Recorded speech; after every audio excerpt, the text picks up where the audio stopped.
everybody. Welcome to another episode of Weekly Reads, where we bring you 5 book recommendations all in one show. My name is Devon. I'm a librarian at the Worcester Public Library, just like my co-host Joy. So Joy, are you all ready for your Tales from a Pandemic program on Saturday? Well, I am looking forward to it, but I gotta say, for the last month, it's been all plague all the time, and I am looking forward to reading something a little bit different in the near future. I bet. I know you've been reading a lot of plague-themed books lately. I have. Okay, well, if you're not familiar with our show, everything we're talking about today, you can get through the Libby or OverDrive app on your phone or device. You can also use OverDrive in your browser on your laptop or desktop, and it's all free. We're also doing a pickup now, so if you prefer the print version or the book on CD or whatever, you can call ahead or order online and come pick that up. And if you're not sure how to do any of that, just call the library.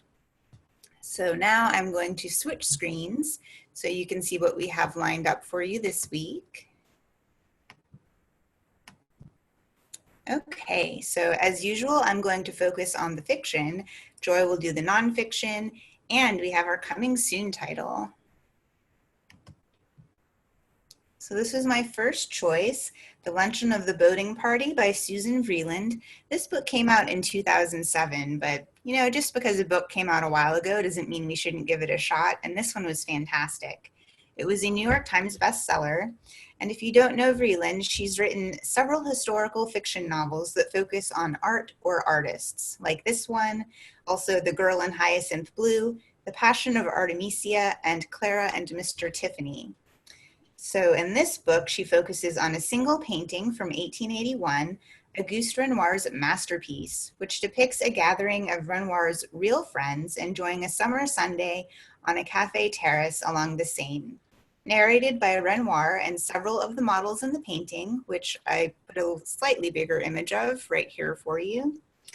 The novel illuminates the spirit and art of the era.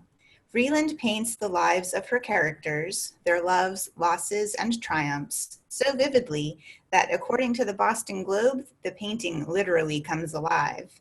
Another reviewer from the Philadelphia Inquirer said, Vreeland succeeds in making us see a painting and the world through a painter's eyes, which I definitely agree with.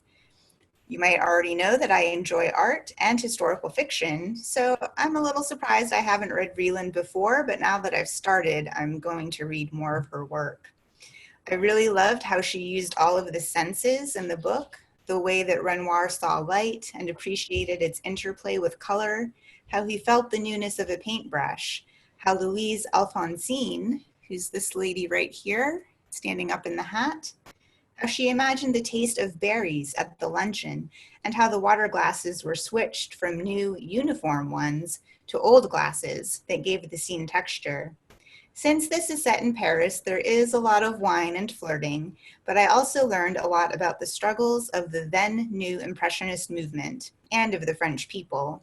Many were poor and affected by war, and the young and single were encouraged to marry to have children for the Republic.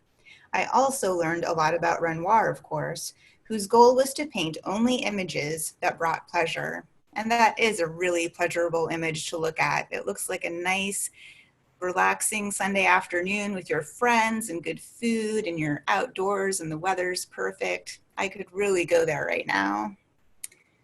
But here's a book from Joy. Devon, that made me want to go to Paris. That was really cruel. I didn't mean it that way. I know you didn't. Well, now for something completely different. Generally, when I choose selections for weekly reads, I try for a little diversity. However, this week I am featuring 2 memoirs by Irish-American writers from the Northeast. There, however, is where the similarity ends. My first choice is All Souls by Michael Patrick MacDonald, which was recommended by one of my colleagues. MacDonald is one of a family of 11 children who grew up fast and tough in the best housing project in the best neighborhood in the world. At least that's what he was raised to believe in the insular, ferociously proud Irish enclave of South Boston. And the story may even contain a grain of truth. MacDonald writes with warmth about sleeping on the floor in a tangle of mattresses among his brothers and sisters, of opening fire hydrants and setting small dumpster fires that brought a bit of excitement on hot summer nights. All of it watched over by groups of women who sat on stoops with the smallest children and monitored it all. In McDonald's Southie, everybody had a nickname like Scoochie, an enterprising shoplifter who sold designer clothes door to door. And everyone watched out for everyone else.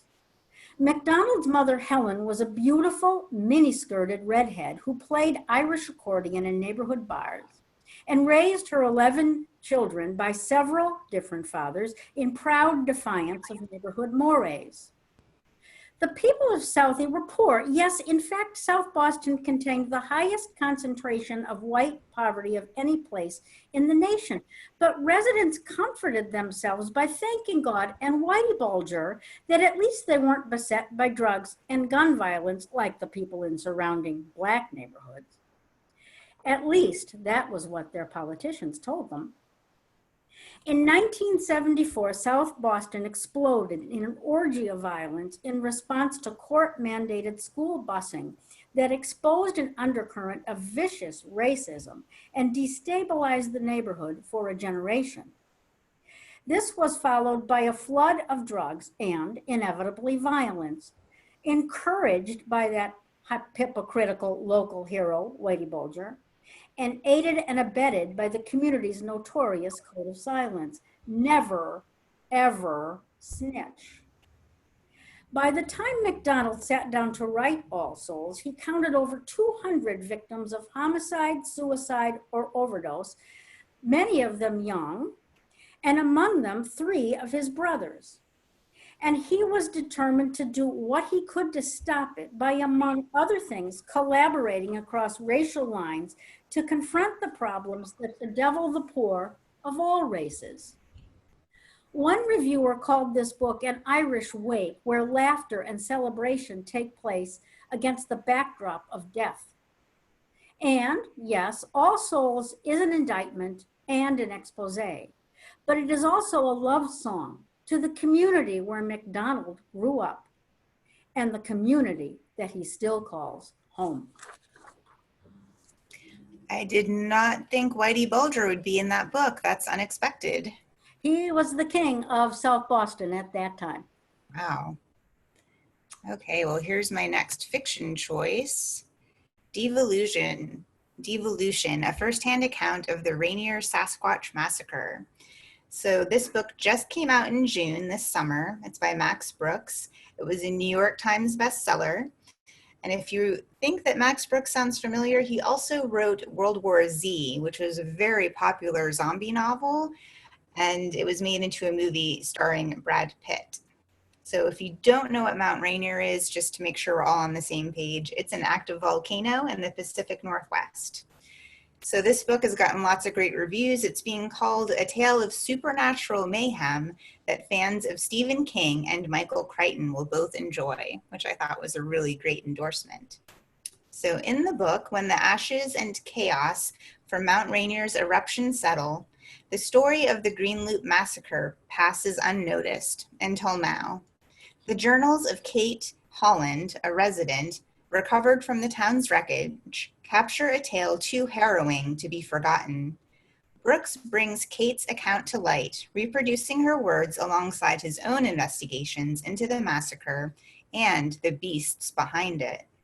Kate's is a tale of strength, of defiance in the face of a predator, and ultimately of savagery and death. And if what Kate saw in those days is real, then we must accept the impossible. We must accept that the creature known as Bigfoot walks among us, and that it is a beast of terrible strength and ferocity. Part survival narrative, part bloody horror tale, part scientific journey. This is a Bigfoot story as only Max Brooks could tell it. This book got pages of great reviews. There's a starred one here from Library Journal. They said, with stellar world building, a claustrophobic atmosphere, a fascinating cast of characters, and plenty of bloody action, this story will keep readers' heart rates high. So if you like Brooks, if you enjoyed World War Z, if you like horror, action, it really sounds like this book has a lot. And if you kind of like the Sasquatch, this is definitely for you. It's pretty popular though, so make sure you get your name on the wait list. Here's one from Joy. Devon, we're going to be talking about World War Z during Saturday's program because zombie apocalypse is a kind of pandemic. Think about it. Very true. My next choice is Lots of Candles, Plenty of Cake by columnist and author Anna Quindlen, which has been recommended to me by just about every woman I know. And her story could not be more different than that of Michael McDonald. Quindlen first came to prominence as a young woman when she wrote a column for the New York Times exploring, among other things, the intersection between feminism and family. She has since gone on to write several best-selling novels. From the beginning, Quindlen has attracted a loyal, quietly passionate following, primarily among middle to upper middle class women who, coming of age during the feminist movement of the 60s, faced the challenge of balancing career and raising children, of honoring the traditional roles played by their mothers and grandmothers, while carving out very different lives for themselves in the 20th and 21st centuries. In Lots of Candles, Plenty of Cake, Quindlen, now in her 60s, takes on, you guessed it, growing older, and every word resonates. In her opening paragraph, she writes, "It's odd when I think of the arc of my life from child to young woman to aging adult. First, I was who I was. Then I didn't know who I was. Then I invented someone and became her. Then I began to like what I'd invented. And finally, I was what I was again."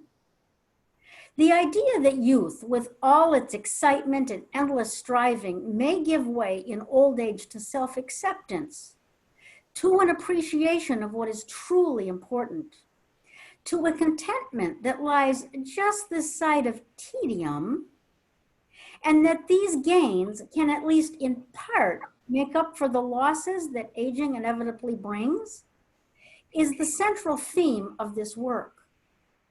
However, along the way, Quindlen addresses in her unfailing honesty the secret to a long-lasting marriage. She says it's a network of little white lies, the challenge of raising feminist sons, and yes, the inevitability of death. Through it all, Quindlen's love of life just pulsates. No wonder she has been a good companion to so many women as we move through our own life stories. Well, I admit I've never read Quindlen, but now I think I want to. I hadn't either, but she's well worth reading. Sounds it. Okay, now we have our coming soon title. And this week it is Luster by Raven Leilani. So this book is coming out on Tuesday, August 4th. We do have the print one on order and in the catalog if you want to put a hold on it. And hopefully it'll also show up in OverDrive and Libby as well. So I hadn't heard about this book until a week or so ago, and when I found it, I was shocked because so many people are talking about it. It's one of the most anticipated books of the summer, according to Vogue, Time, the New York Times, Esquire, Harper's Bazaar, Parade, USA Today, BuzzFeed, Pop Sugar, Book Riot, Thrillist, BookBub, and a ton of others. It got great words from really prominent authors. Zadie Smith, who writes literary fiction, she's British. You might know her as the author of White Teeth. She said this book is exacting, hilarious, and deadly, that Raven is a writer of exhilarating freedom and daring. Ling Ma, the author of the pandemic novel Severance, which we'll be talking about this coming Saturday, she said that this book was impossible to put down. So in the book, Edie is stumbling through her 20s, sharing a subpar apartment, clocking in and out of her job, and making bad choices. She is also giving heat and air to the art that simmers inside of her. And then she meets Eric, an archivist with a family in New Jersey, including a wife who has agreed to an open marriage. Edie then finds herself unemployed and invited into Eric's home, but not by Eric.